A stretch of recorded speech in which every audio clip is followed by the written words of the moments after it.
తాత అయితే ఒక్కొక్కరు తాట తీసి వదిలిపెడతాడు సినిమాలో.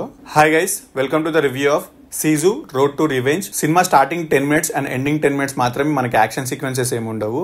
కానీ సినిమా స్టార్ట్ అయిన 10 minutes నుండి ఎండింగ్ వరకు అయితే నాన్ స్టాప్ యాక్షన్. అసలు ప్రతి ఒక్క యాక్షన్ సీక్వెన్స్ చాలా నీట్ గా ప్రెజెంట్ చేశారు. నాకైతే చాలా బాగా నచ్చే యాక్షన్ సీన్స్ అయితే, అండ్ మెయిన్లీ సినిమాటోగ్రఫీ. సినిమాలో జరిగే యాక్షన్ అడ్వెంచర్ ప్లేసెస్ అన్ని చాలా పీస్ఫుల్ గా ఉంటాయి. సో అలాంటి పీస్ఫుల్ ఏరియాలో అలాంటి యాక్షన్ సీక్వెన్స్ చాలా బాగా క్యాప్చర్ చేశారు. అండ్ ఇంకొకటి సౌండ్ డిజైనింగ్. నేను ఈ సినిమా ప్రసాద్ ఐమాక్స్ లో చూశాను. సినిమా సౌండ్ డిజైనింగ్ మాత్రం అదిరిపోయింది. అండ్ ఈ సినిమాలో బ్యాక్గ్రౌండ్ స్కోర్ అయితే చాలా బాగుంది. ఆ యాక్షన్ సీక్వెన్సెస్ కి ఆ బ్యాక్గ్రౌండ్ స్కోర్ అయితే నాకు చాలా బాగా అనిపించింది. అండ్ ఈ సినిమాలో నాకు ఇంకోటి బాగా నచ్చింది ఏంటంటే మన తాత చేసే విజృంభణ. ఈ సినిమాలో నాకు ఒక సీక్వెన్స్ చాలా బాగా నచ్చింది. ట్రైన్ లో అందరు పనుకుంటున్నప్పుడు మన హీరో చాలా స్లోగా వెళ్తుంటాడు. ఆ సీన్ నాకు చాలా బాగా నచ్చింది. అలానే దాని తర్వాత వెంటనే ఇంకొక సీన్ వస్తుంది.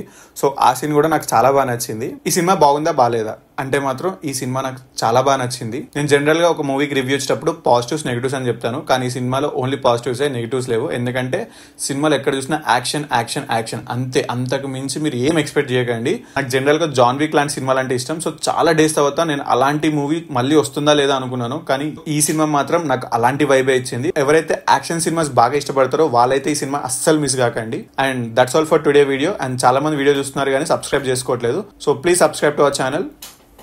Vibe on Bros.